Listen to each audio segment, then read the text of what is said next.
We were very excited about the game. It was like any normal, Saturday. September 29th, 2018. College football is in full swing. That day, Derek and Stacey Abercrombie drove from their home in Atlanta to Nashville to cheer on their son Christion, a linebacker for Tennessee State. TSU faced in-town rival Vanderbilt, a game that would permanently change Christion's life. When the game started, he was excited. I seen him bouncing around. It was very crowded. It was hot. We were just excited, and then it changed. Christion was a highly touted prospect out of Atlanta's Westlake High School. He received nearly 30 Division I scholarship offers. His dream was to play in the NFL. He was a pretty big kid, and I've been around football a while to know the NFL caliber. Yeah, I had those thoughts in my head that he could make it. During the game, he was making plays, but he looked like he's kind of sluggish. He's out there, he's playing, but he's just not looking his normal speed. During the first half, Christion made 5 hard-hitting tackles. I found out something was wrong after halftime, and I looked in the area where the defensive players were located, and I did not see Christion. At that time, I began to kind of panic a little bit. The Abercrombies learned that Christion had collapsed and was rushed to Vanderbilt Hospital.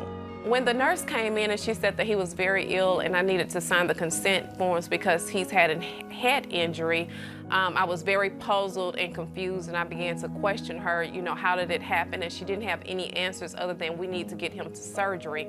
Yeah, it was kind of something that we, thought we'll never hear. Christion had suffered a traumatic brain injury and required a craniotomy, a removal of a piece of skull to relieve pressure on his brain.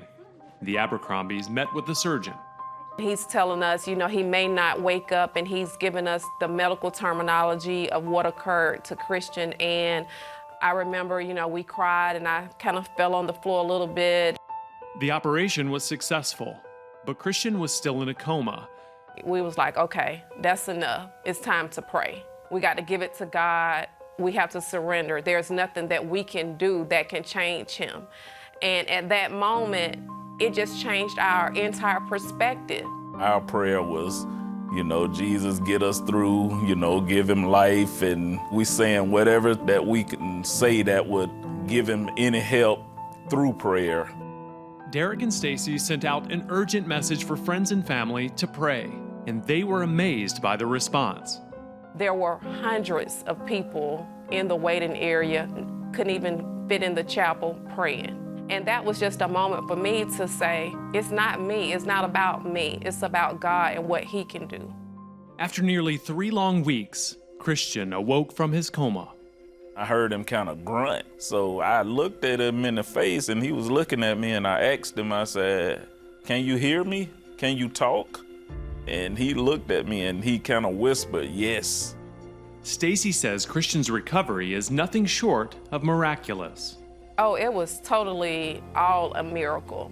From the surgeon stating it himself. He said, there's nothing that I did. There was nothing that I could do to change him.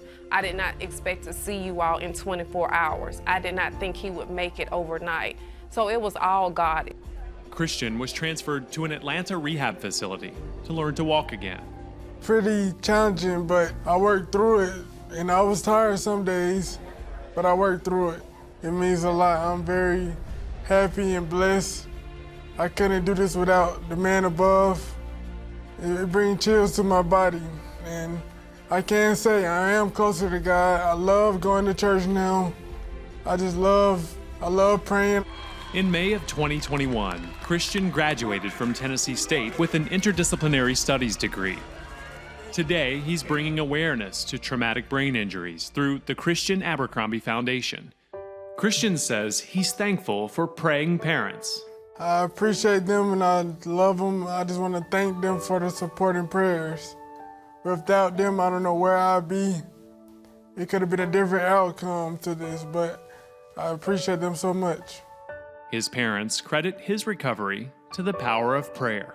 While we're thinking that God is preparing him to be this overall #1 draft pick in the NFL, that may not have been the plan all along. He was preparing him for this part of his life. When we wake up right now, I feel like every day I hit the lottery. You know, that's how happy I feel as far as how God has blessed us. My perspective on life have changed. My faith has been built stronger. I just feel as though, you know, without prayer, nothing is possible.